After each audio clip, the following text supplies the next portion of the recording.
paano mag-top up sa Gcrypto, ganito lang gagawin nyo. Click nyo lang itong top up.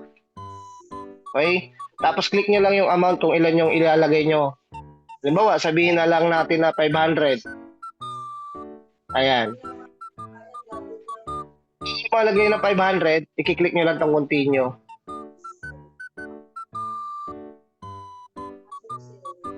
Tapos, this time nyo lang, pay nyo lang.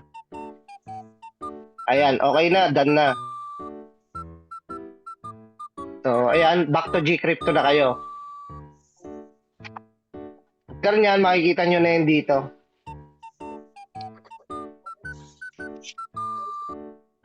So, andyan na siya. Ibig sabihin, nakalagay na kayo. Nabawasan na yung pinaka-pera nyo. Yun dito, nabawasan na yun. Pansinin nyo, nabawasan to. Ayan, nabawasan na siya. Naging 2.6 na lang siya, di ba? Kanina 3 plus yan. So, ngayon, balik na, kung ano, nandun, balik tayo dito.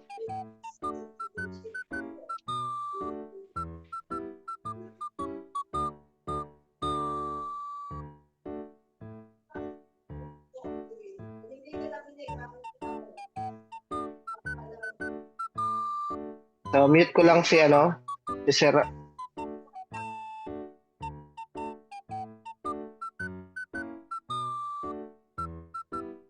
Ayan, nakamute na pala siya. So, ayan, ang gagawin natin dito, iti-trade na natin siya. Click nyo tong trade para mapunta siya sa Polygon. Okay? Hanapin nyo dito yung Polygon. Isa-search nyo dito sa, search bar na yan. Type nyo lang ang pool. Lalabas na yung pool. Ayan. So, click natin yung pool. So, magbabay tayo ngayon. I-click nyo tong buy.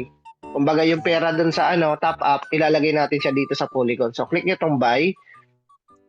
So, pakita ko lang muna sa inyo wala pa yung laman. Ayan. So, click nyo tong buy. So, magbabay tayo ng halagang 500. So, click nyo lang dyan, 500. Tapos, so 34 na Polygon siya, 34,380. So, swipe nyo lang siya. Swipe, tapos buy. Click nyo lang yung buy.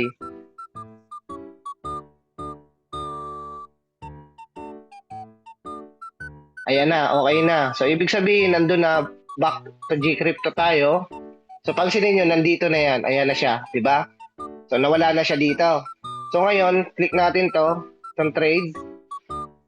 Itong trade na yan. So, hanapin natin yung Polygon. Kasi, syempre, nandun yun. So, click natin ulit dyan, pool. Ayan, makikita nyo, nandito yung pool. Click natin yan. So, click natin siya. So, nandyan na. Andyan na yung Polygon.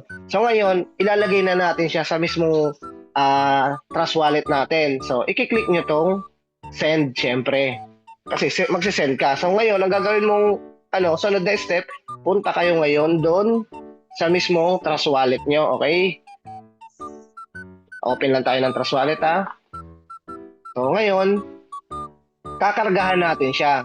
So, magpapalit lang ako ng account. Dito ako magkakarga kasi walang laman tong Polygon. Ayan. So, kakargahan ko to. So, i-click ko lang yan. I-click ko lang tong receive. Kumbaga, syempre, receive ang i-click kasi kakargahan natin siya. So, click lang tong copy. Tapos, back lang. Click natin dito sa Gcrypto. Tapos, i-max nyo lang ito. Kumbaga, i-max nyo to. Ayan yung balance nyo. I-click nyo lang tong max. Ayan.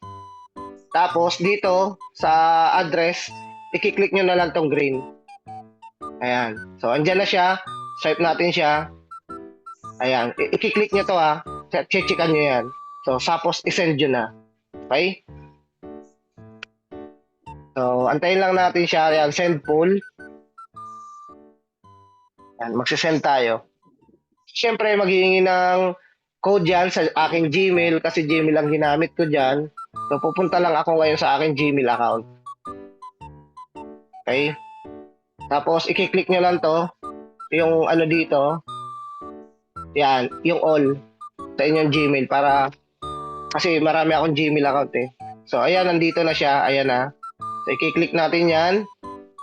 Tapos, andyan yung code. Ayan o. Papansin nyo yung code. So, long press lang natin siya. Copy na. Ayan. Copy. Tapos, balik ako dun sa Gcrypto. Paste ko lang yan dyan. Ayan, dyan na siya. Tapos, submit. Okay?